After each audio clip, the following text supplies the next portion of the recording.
जय हिंद। आज हम पढ़ेंगे कक्षा 10 का अध्याय नंबर 13 जो कि काव्य खंड का सबसे अंतिम पाठ है। और ये पाठ का नाम है हल्दी घाटी, जो कि श्याम नारायण पांडे जी द्वारा लिखा गया है।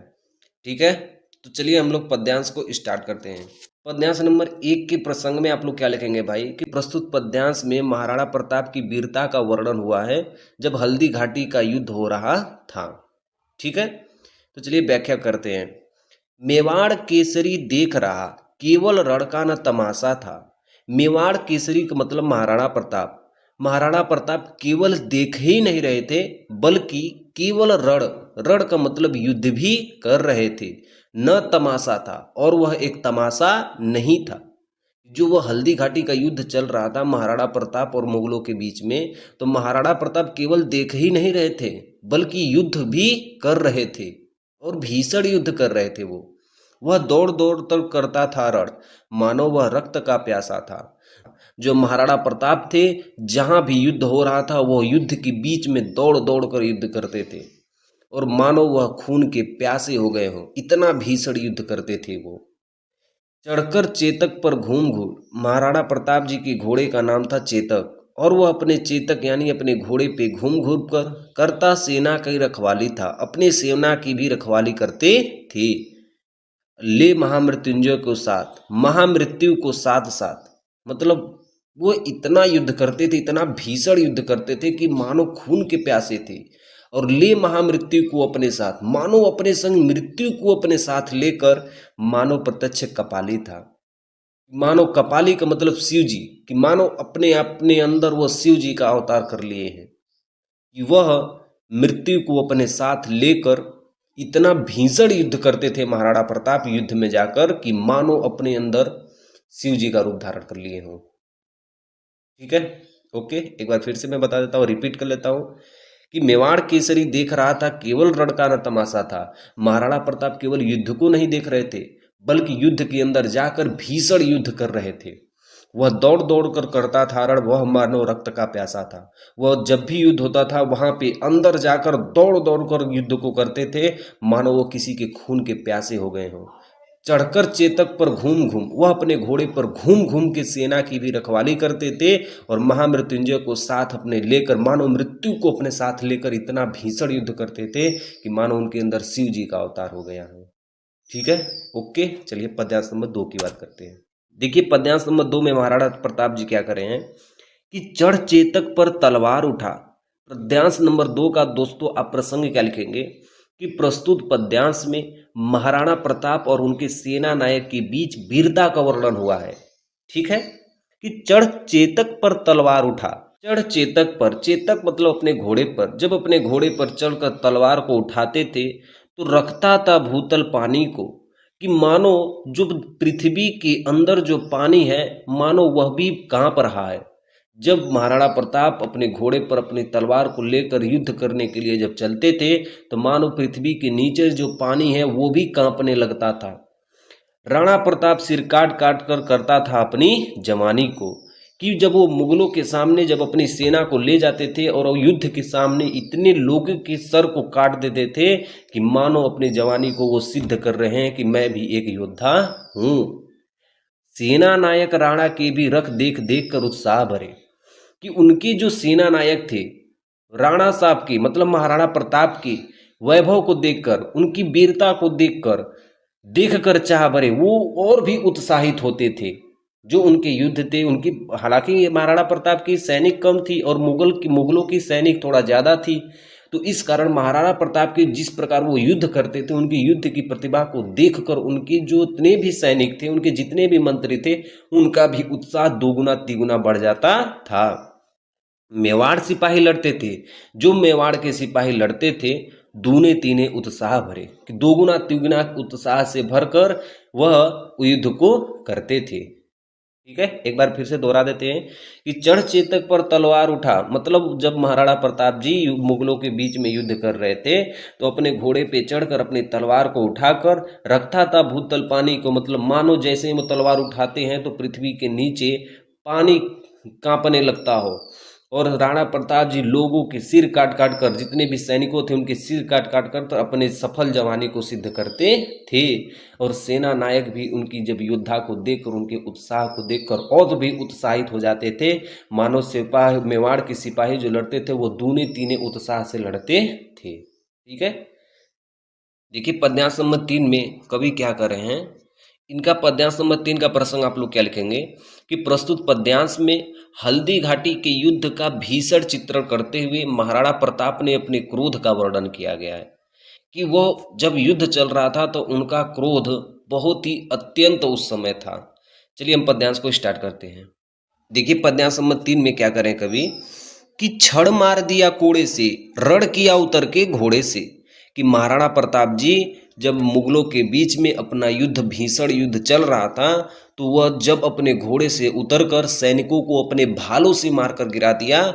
कि राणा रण कौशल दिखा दिखा, कि महाराणा प्रताप अपने कौशल को दिखाकर चढ़ गया उतरकर घोड़े से, कि वह घोड़े से उतरकर फिर वापस उसी घोड़े पे चढ़ जाते हैं। क्षण भीषण हलचल मचा मचा, कि कुछ समय तक ऐसा लगा कि मानो मुगलों के जो सैनिक थे वो महाराणा प्रताप पे आक्रमण कर दिए हैं और चारों तरफ हलचल मच गई कि महाराणा प्रताप के, मुगलों के सैनिकों ने महाराणा प्रताप को घेर लिया है।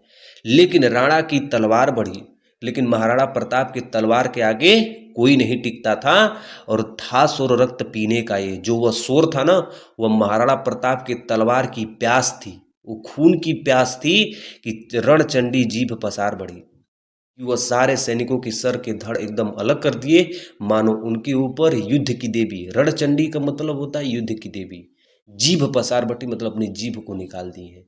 इतना भीषण वह युद्ध करते थे कि मानो युद्ध की देवी ही उनकी जीभ निकाल दी है।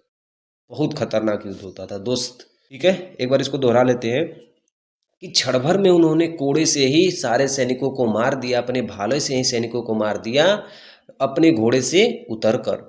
और वह उतरकर सारे सैनिकों को अपना युद्ध का कौशल दिखा रहे थे। और फिर युद्ध करने के बाद वो अपने घोड़े पे वापस चढ़ जाते हैं। और कुछ ही समय में मानो कि सैनिक उनको घेर लेते हैं और चारों तरफ ऐसा शोर हो जाता है कि मानो महाराणा प्रताप घिर चुके हों। लेकिन वह एक ऐसा शोर था मानो उनकी तलवार की नोक पे सारे सैनिकों की मृत्यु लिखी हो। और वह शोर रक्त पीने का था, मानो उनकी जो तलवार थी वो खून की प्यासी थी। और रणचंडी जीभ पसार पड़ी, रणचंडी का मतलब युद्ध की देवी, मानो युद्ध की देवी उनके लिए अपना जीभ निकाल दी हो। ठीक है, चलिए पद्यांश नंबर 4 की बात करते हैं। ओके, देखिए पद्यांश नंबर 4 में आप प्रसंग क्या लिखेंगे कि प्रस्तुत पद्यांश में कवि ने महाराणा प्रताप की शौर्य का बखान करते हुए विरोधी सेना को पराजित करने का वर्णन किया गया कि वह इतना भीषण युद्ध करते थे कि मानो विरोधी सेना सुनते सुनते, उनकी युद्ध को देखते देखते हार मान जाएगी। ठीक है, चलिए हम स्टार्ट करते हैं। देखिए क्या दिया है व्याख्या में कि वह हाथी दल पर टूट पड़ा, मानो उस पर पवी छूट पड़ा। महाराणा प्रताप ने मुगल के समस्त हाथियों पर ऐसे प्रहार किया कि मानो वो ध्वस्त पड़ गए हों, मानो उस पर पवी छूट पड़ा। पवी का मतलब वज्र होता है। कि मेवाड़ के राजा महाराणा प्रताप ने मुगल सेना पर इस प्रकार प्रहार किया कि मानो उस पर कोई वज्र गिर गया हो। कट गई वेग से भू ऐसा, मानो जिस तरह वह युद्ध हो रही थी ना, कि बीच में से भूमि ही कट गई हो या फट गई हो और शोणित सा नाला फूट गया। शोणित सा नाला फूटा, मानो जैसे धरती फट गई हो और उसमें रक्त की धारा बह रही हो। जो साहस कर बढ़ता उसको केवल कटाक्ष से रोक दिया। कि जो भी मुगल के सैनिक थे अपना साहस से बढ़ते थे लड़ने के लिए, उनको अपने कटाक्ष से रोक दिया, मतलब अपने भालों से ही रोक दिया, अपने अस्त्र से एक रोक दिया। और जो वीर बना नभ के बीच फेंक, जो भी वीर बन के महाराणा प्रताप के सामने आता था नभ के बीच फेंक देते थे, उसे आकाश के बीच में फेंक देते थे। इतना भीषण युद्ध करते थे कि जो वीर महाराणा प्रताप के सामने आता था युद्ध करने के लिए, उसको युद्ध करके आकाश में फेंक देते थे और बरछे पर उसको रोक दिया। और जैसे ही वो आसमान में से नीचे आता था, उसको भाले के नीचे जो बीच आर पार कर देते थे उसको भाले के बीच में। बहुत ही अति तीव्र गति का वहाँ पे युद्ध चल रहा था। तो देखिए एक बार मैं इसको दोहरा देता हूँ कि वह हाथी दल पर टूट पड़ा। महाराणा प्रताप हाथी दल पे पूरे टूट गए और हाथी भी क्या हो गई, ध्वस्त हो गई, मानो उन पर कोई पवी छूट पड़ा, मानो मुगल सेना पर इस प्रकार प्रहार किया कि उस पर कोई वज्र गिर गया हो और कट गई वेग सी भू, ऐसा मानो पृथ्वी भी ऐसी कट गई हो कि उनके बीच में से खून की नदियां बहने लगी हो। और जो साहस बढ़ता उसको केवल कटाक्ष से रोक दिया। जो भी सैनिक साहस से उनके पास आता था, मानो उनको कि भाले से अपने ही वो रोक देते थे। और जो वीर आता था उनसे लड़ने के लिए उसको आकाश में फेंक कर अपने तलवार से गर्दन को काट कर उसको भाले के अंदर ही आर पार कर देते थे। ठीक, चलिए ओके, पद्यांश नंबर 5 की बात करते हैं। देखिए पद्यांश नंबर 5 में क्या कर रहे हैं कवि, पहले इसका प्रसंग जान लेते हैं। ठीक है मेरे दोस्त, और मेरे दोस्त आपको बस क्या करना है, एक लाइक बटन दिख रहा है उसको दबाना है, एक अपने दोस्तों को अपने शेयर कर देना, नहीं हो सकता अपने दोस्तों तो शेयर, तो मेरे दोस्त एक सब्सक्राइब कर देना, पैसा तो लगेंगे नहीं। ठीक है, ओके ठीक है। चलिए हम पद्यांश नंबर 5 की बात करते हैं। देखिए पद्यांश नंबर 5 में क्या करें, प्रसंग सबसे पहले लिखेंगे कि प्रस्तुत पद्यांश में कवि ने महाराणा प्रताप के युद्ध और कौशल एवं वीरता का वर्णन किया गया है। इसमें किस प्रकार से वह युद्ध कर रहे थे। क्षण उछल गया अरि घोड़े पर, कि क्षण भर में जो मुगलों के जो सैनिक थे वो उनके घोड़े पर चढ़ गए और क्षण लड़ गया स गया घोड़े पर, और वह घोड़ा युद्ध करते करते अपना जान गवा दिया। जो महाराणा प्रताप का जो चेतक घोड़ा था ना, उस घोड़े पर मुगलों के सैनिक चढ़ गए थे और उस घोड़े को भी क्या कर दिए थे, सैनिक मार दिए थे महाराणा प्रताप के घोड़े को। और बैरी दल से लड़ते लड़ते, दुश्मन से, बैरी का मतलब दुश्मन होता है, दुश्मन दल से महाराणा प्रताप लड़ते लड़ते क्षण खड़ा हो गया घोड़े पर, और वो अपने घोड़े पर खड़ा हो जाते हैं।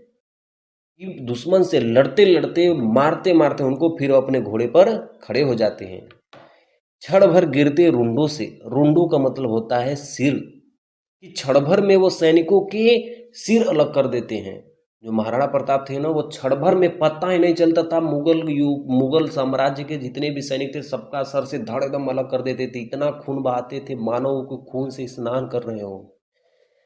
मद मस्तक गंजों के सुंडों से, घोड़े के विकाल वितुंडों से, कि जो हाथी के सुंड थे, मद मस्त गजो, गज का मतलब होता है हाथी, कि हाथी के सुंडों से और घोड़ों के नर मुंडों से, कि घोड़े के जितने भी मुंड थे और हाथी के जितने भी सुंड थे और मनुष्य के जितने भी सिर थे, पट गई भूमि नरमुंडों से।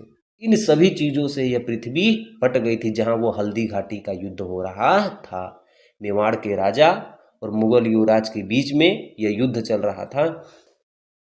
देखिए पद्यांश नंबर 6 का प्रसंग आप लोग क्या लिखेंगे कि प्रस्तुत पद्यांश में महाराणा प्रताप के युद्ध कौशल और देश की भावना का उल्लेखन किया गया है। इसमें उनकी युद्ध की कौशल के बारे में और देश के प्रेम के बारे में वर्णन किया गया है। ऐसा रण करता था पर उसको था संतोष नहीं, कि जब महाराणा प्रताप मुगल सेना के बीच में जो युद्ध करते थे, ऐसा युद्ध करते थे कि मानो उनको कोई संतोष ही नहीं है, संतुष्टि ही नहीं है। इतना उत्साह से करते थे कि उनको मानो कि कोई संतोष ही नहीं है। क्षण क्षण आगे बढ़ता था वो, पर कम होता था रोष नहीं, कि वो पल पल ही आगे बढ़ते थे।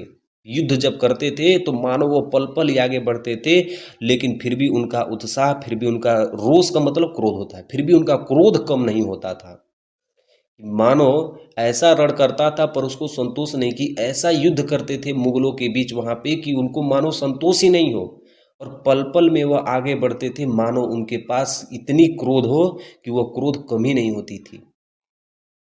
कहता था लड़ता था मान कहा, मैं हूँ रक्त कर लूँ स्नान था। कहता था, वो मुगलों से कहता था कि लड़ता मान कहाँ, कि हे मान सिंह तुम कहाँ हो जो मेरे विरुद्ध आकर तुम मुझसे युद्ध करने के लिए आए हो।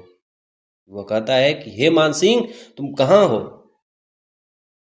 मैं कर लूँ रक्त स्नान कहा, आओ मैं तुम्हारे रक्त से स्नान कर लूँ।